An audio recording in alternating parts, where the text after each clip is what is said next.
Partai Demokrat meyakini Prabowo Subianto bakal memprioritaskan partai yang menjadi koalisi pendukungnya untuk mendapat jatah kursi menteri dalam kabinet pemerintahan yang akan datang.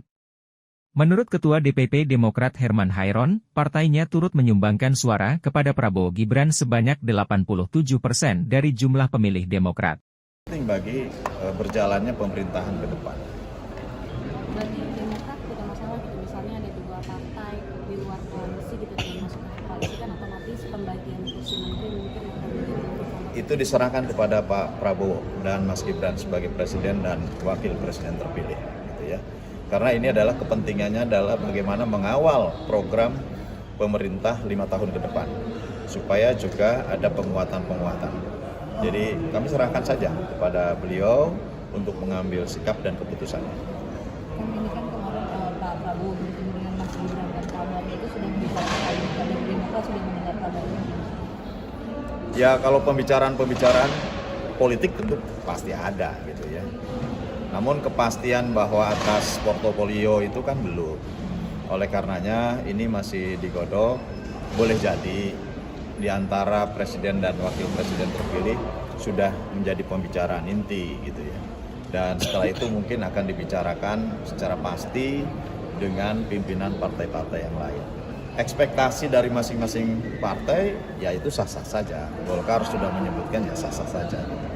Namun bagi Demokrat tentu ini adalah menjadi domain dan menjadi hak prerogatifnya presiden terpilih. Oleh karenanya ya kita menunggu sampai nanti beliau mengajak untuk pimpinan partai kami juga merumuskan portofolio apa dan berapa tentu yang akan diberikan kepada Partai Demokrat, tentu sangat bergantung kepada hak prerogatifnya presiden. Ya kami paham posisi kami dan kami sangat paham bagaimana Pak Prabowo juga punya komitmen yang kuat. Pak Prabowo pasti juga punya formula, punya rumusan-rumusan.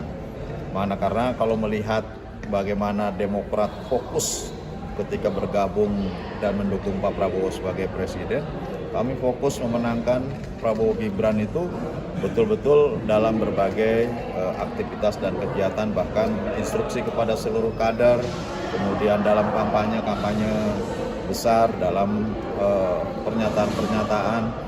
Tentu ini adalah bentuk kesungguhan Partai Demokrat. Apalagi 87% lebih pemilih Demokrat itu memilih Pak Prabowo. Artinya jelas-jelas bahwa instruksi Ketua Umum, instruksi Ketua Majelis Tinggi, apalagi Ketua Majelis Tinggi juga turun gunung untuk turut serta memenangkan Pak Prabowo dan Mas Gibran. Tentu ini adalah jejak yang menjadi bagian penting dalam perumusan formula terkait dengan portofolio kementerian yang nanti akan menjadi bagian dari Partai Demokrat. Tapi kalau dari Demokrat sendiri kayak ada angan-angan kalau ini menjabat ke kementerian apa gitu masih kan? Ya kalau harapan pasti ada ya, harapan pasti ada. Tetapi kan sekali lagi kami menghormati dan menghargai hak prerogatifnya presiden. Supaya tidak mengganggu pikiran beliau dan beliau bisa dengan firm menentukan sikap dan keputusan. Jangan lupa subscribe ya.